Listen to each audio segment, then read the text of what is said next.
Y'all must be for asking my for life. I know you guys having the best day. Make sure you subscribe to the notification bell so you don't miss. Make sure I hit that like button. Now you got Don Robinson from the group in Vogue. Y'all already know. I ain't gonna get into it. But she has come out and said she's been living in her car for years. I mean, you can't even make this shit up. You know why? Because a lot of these artists sign these 360 deals and they make no money. Literally nothing. But they put on the facade and they push this shit to the public because they want you to idolize them.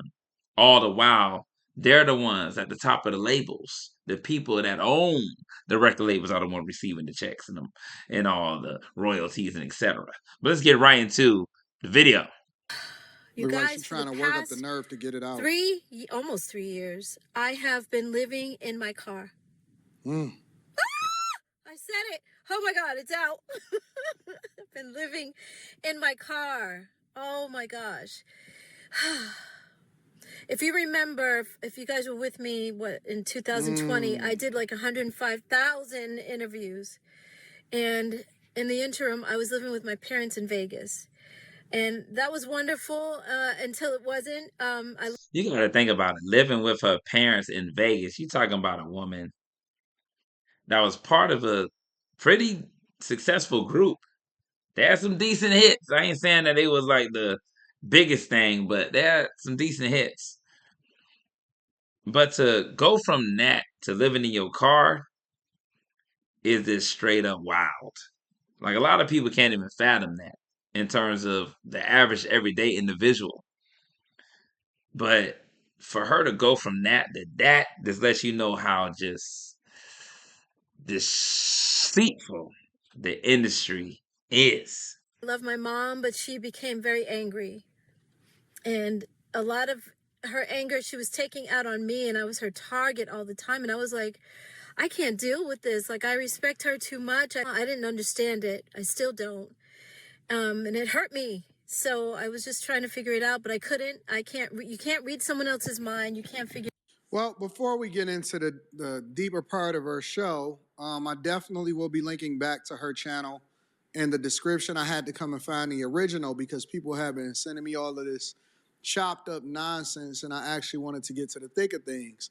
It looks like it took a lot for her to do this. So let me first just say that shouts out to her for being vulnerable because it brings up a sensitive topic that a lot of people do not want to have a conversation about, and that is two things. Number one, homelessness is a real crisis inside of the United States of America, which I know that we have to solve for that, but also that women, let alone women that are famous or women that have visibility, are having homelessness problems. Yes, they are.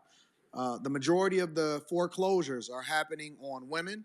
The majority of the evictions since the rent moratorium was up is executed on women. The majority of the layoffs are happening with women, and there are a lot of people, let alone women, that are basically living in their cars, and a lot. I want to say something. Shout out to Anton Daniels. One thing I want to mention and touch on what he was talking about there. Women have co-signed and literally rallied behind this independence nonsense. And I don't think a lot of women realize what they signed up for. Going out there working every day, busting your ass when you're naturally a nurturer, a keeper of a home, someone who is prone to, being more affectionate to their children and more of a caregiver. And when you take on a role of being the head of home, a head of house, paying bills, that stress and that anxiety and that pressure is too overwhelming for a lot of women that are not cut for that. Because that is something a man is primarily supposed to do. And I really believe that when women got behind that whole, feminist movement, it sold them a bag of goods that they wasn't prepared for because they were hoodwinked and tricked because it wasn't necessarily designed for them to succeed. It had the little writing on the bottom, the things that people don't pay attention to. It was a trick. It was a chess move in order to get you fully invested, to get the father out of the home, to get the black man struggling and fighting with his woman because his lady is making more money than him on an average everyday basis. I'm talking about the majority. And because obviously men do make more than women, but I'm talking about in my community, in the black community, there are a lot of households where women have the degrees, the bachelor's degrees. They're making more money in terms of the average everyday job because they're able to get those jobs based on their degrees. It might not be a degree that they're actually going into that field. That's the stupidity because you got student debt and all the other shit, but they're able to get certain jobs that the average everyday degenerate man is not able to get. So and I'm just gonna talk about degenerate man. We do got men out there that can work, but they're not taking on the leadership role because a lot of these men have been emasculated, and it's just showing you in this world today that a lot of women are getting these foreclosures, getting filing for bankruptcy and things of that nature because they're taking on these roles of men and not realizing it's out of their natural realm. That's really what it is. A lot of them move out to the West Coast so that they can have decent weather year round. And I know that there's a lot of people that are asking the questions, and it seems like it's more to the story about her being homeless because she started off in a space that she was living with her mother. But the question was, or the question is, shall I say, how did you get to the point to where you had to live with your mother, which means that either it's some financial issues, something else is something else there. And, again, we don't know what the situation is. Just because you were in a famous group or you are a famous singer does not mean that life does not happen to everybody and is based off of some of the decisions that you make. So, I mean, we can't just completely. That's 100% true as well. Now, you do have, you know, user error is what I like to call it. People that don't know how to manage money.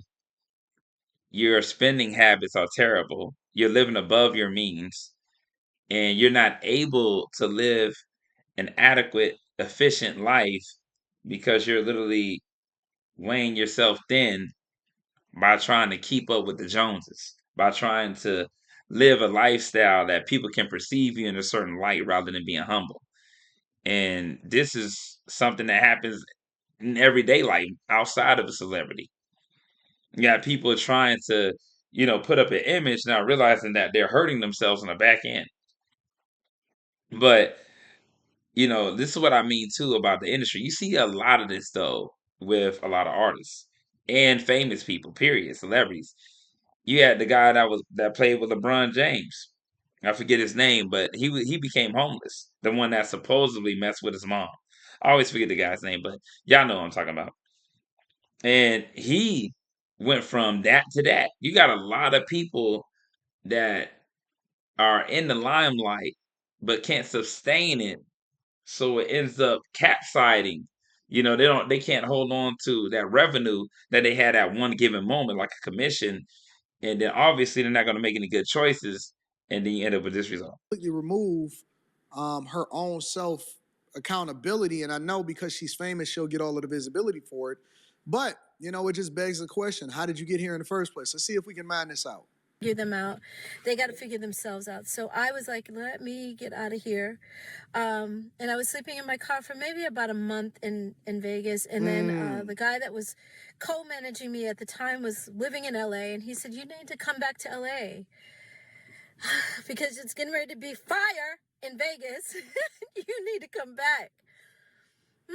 I love LA. So I said, okay. And he said that I could stay with him. And so I was like, okay. That's why a lot of people choose not to be in Vegas as far as homelessness, because I've been in Vegas when the summer sometimes is 114, 115, 116, 100 plus degrees in the teens all day long. And then at night, it gets really, really, really cold, And really depending on hot in what the time of the morning. year it is. It's crazy. You have a dog, I have a dog. Do we have? And he's like, I don't have a lot of room, but I'll make room for you. And then when I got to his place, he actually didn't have room for me. So it turned into, okay, well, I'm going to put you in a hotel for the night. And that one night turned into 8 months. Oh my God, you guys. I was like, no, this is unacceptable because every apartment that I looked at, every single time I looked at a place, I would call him and I'm like, okay, can you meet me here? I would tell him ahead of time, of course. And then he wouldn't meet me there until I would take video and send it to him. And he's like, no, oh my God, this neighborhood, I hate it. I'm like, dude, I'm the one who has to live here. This is my remote for my phone. You can push play and pause and all that stuff. So that's why I'm holding this. Anyway, and it's way cheaper than the hotel. I told my assistant one day, I have been researching car life. There's a whole... How do you have an assistant but you living in your car? It's But I'm gonna say this. I believe a lot of these artists, like I said before, they sign these deals not realizing they have no rights. They literally signed over their entire name and voice or whatever the hell it may have you, their music. They don't own nothing of their catalog. So it's a facade that they put on. A lot of people believe these people actually make money. Like it's not the music execs. The music execs are the ones that's making the money, not the artists, especially if they signed a deal. If it's not like a partnership, just a distribution type situation, that is different because that means that, hey, you know what, this is the amount of albums that I want to release, and this is what I want to sell it for, and then we can base it off the percentages. But when you sign a deal where the company is pushing you to record in their studios, stay in their hotels, everything of that nature, they're taking that out of your upfront money that they give you, your signing bonus. So when you get that little money in the beginning, you thinking, "Oh, I'm finna be balling out, da da da." Now realizing that you got to pay all that shit back, and they're not gonna even give you half of them album sales. Not even freaking 25%. Not even 5%. Sometimes it be so low that you can't even make no money from it. But the reason why I don't really feel, harsh about a lot of these artists in these situations because they literally go into it knowing that they're not making any money, but they are still stick in the group or whatever for fame. And then when they end up going broke completely and they got all these leeches around them because they're not going to make any money regardless because they can't even go perform and go on tour without you know, without somebody co-signing and saying that it's okay based on the contract that they signed. This is going to end up being a revolving door. But let me know what you guys think about this. I mean, her staying in her car for 3 years and then but she was staying with her mother and her father, and then that didn't work out, I guess. And then she tried to move in with her freaking manager agent, and then that guy was telling her that you can move in here, move in there, and then she wasn't agreeing to how it looked, and he wasn't with the certain places. And to me, it just sounds like they're giving you the runaround, and that you was being played, just like the contract was playing and a lot of these artists, like I said, like Day 26 came out, they crying, the things with Diddy, all this other bullshit. You got so many artists that cry about this. Prince hated the music industry because of how they did him. And he didn't really want to deal with them on that level. So he had to go into a space where he had to take ownership of all his records. You see what the music industry did to Michael Jackson in the end. They always find a way to try to take the shit away from you. So you're not able to keep that residual income that is generated from your album sales and who you are as an artist and what you built. But let me know what you guys think about in the comment section about this shit. It is wild, and I'm up out of that.